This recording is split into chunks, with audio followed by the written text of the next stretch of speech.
Lately, I've really been thinking though, just a lot about progress and how we want to see results now more than ever. And we want to see them so quickly, which is okay. But we want to feel change. We want to see the results. We want something to happen. But sometimes though, we can be feeling like we're doing the right thing, but we're stuck on the same screen. We continue to feel the same each and every day. I had one of those moments literally just yesterday where I wondered, God, why does it feel like nothing is moving right now? Let's go ahead and get to the next episode. Yo, what is good, everybody, man? Welcome back to another Kids Room podcast episode, bruh. Hopefully, everybody's feeling loved and blessed as always, man.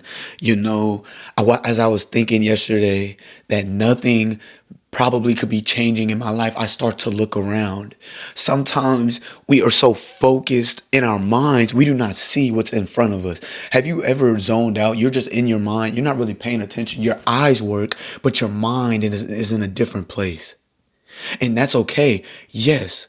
But if we get caught up so much in our thoughts, we will forget where we are standing in a blessing that we literally prayed for, that God literally already handed to us. Because we feel like as if we do the right thing, then progress should be shown.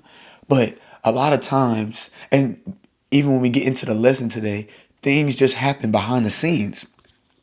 And it made me think about a couple verses, right? Romans 8 and 28. What does that read? And we know that all things work together for good to those who love God, to those who are called according to his purpose, not our purpose, not our mission, not our feelings, not our emotions, but his purpose, right?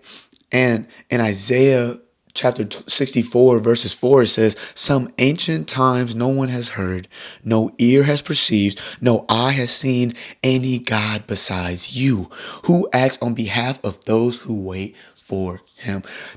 And that last part, who acts on behalf of those who wait for him.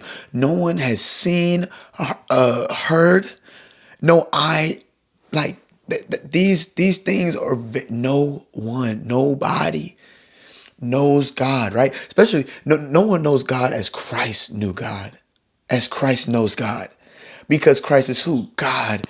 So the person that acts on behalf of those who wait for him, the person that is patient, the person that is kind, the person that bears fruit of the fruit of labor, right? The fruit of the spirit.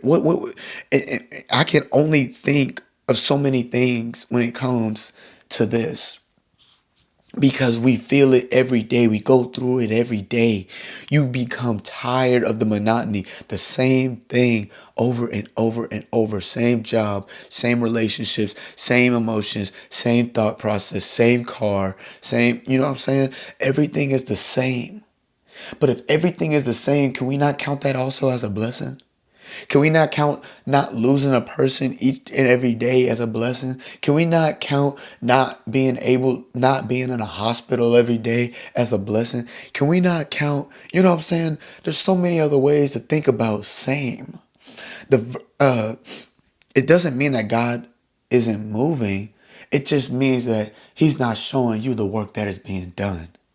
And in the Bible, Joseph is one of my favorite characters because of what he had to go through to get to where he had to be. And he lived a long season where nothing made sense. Nothing made sense. It had nothing to do with what he was going to. So a lot of times we have to think that we're going to go through a lot that literally has nothing or even has a hint of where you're headed. So he was faithful though. He did the right thing. Honored God, stayed pure, and so many others, and still he ended up in prison. It's not like he did anything wrong. He had favor, especially with his father. So he still ended up in prison. So from the outside looking in, though, it looked like nothing was changing if you look at his life. But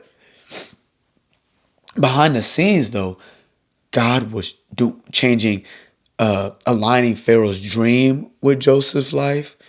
setting up divine timing, which is very important, which is also another term for being aligned. You have to be in that divine timing to have that blessing, to be in that position. God was moving different people in the position to do the things. The prison guard that allowed that had favor with Joseph, in Potiphar's house that had favor with Joseph, but and just preparing Joseph for influence. So he had to go through a lot. So God was working the entire time. But it's the same thing in your life. God is working the entire time. What you don't see is not always what you get.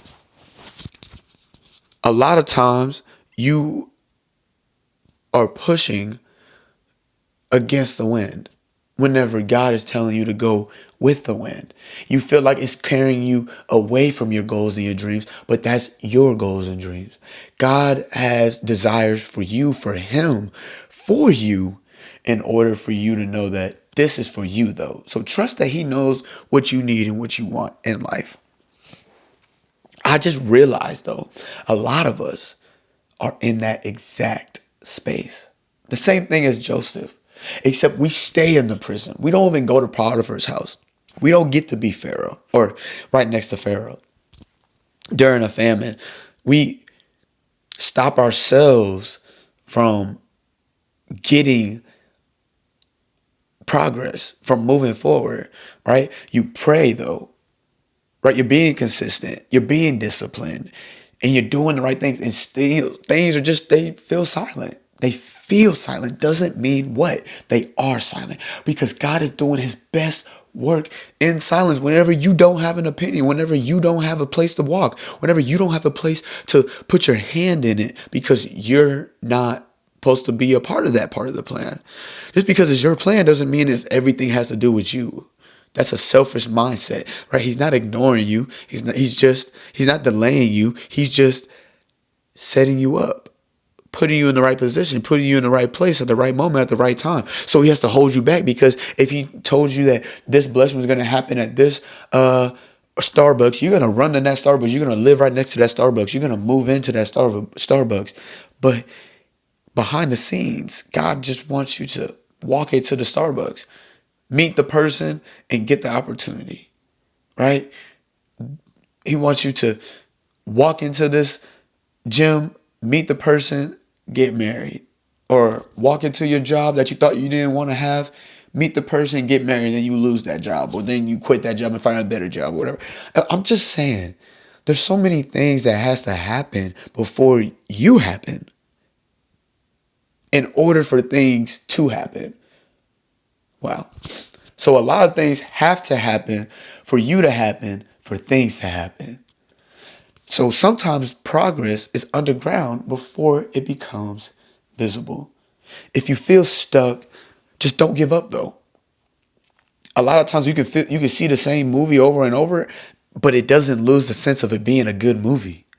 That's why you keep watching it. And think about it. God is probably just sitting back watching you right now. And he's like, this is my favorite part, because he's questioning himself. He's doubting himself. He doesn't know where to go. This is my favorite part. The same thing when you watch the movie and the character is going into the climax and they're at their peak. And then you're sitting there like, wow, this is my favorite part. You're not stuck. You're just being set up. Trust God's quiet work. I appreciate y'all for tapping in with me, man. Please, again, like, comment, subscribe on these videos, the content. Like, please, let's grow. Like, these are things I want to do each and every day. It's making me better. And I hope it's making y'all better too. I just can't even speak on what God has done for me. So I hope that these videos show what he is doing for me, what he has done for me, and what he will have for me in the future. Be loved, be blessed, man. And I'm going to catch y'all on the next one.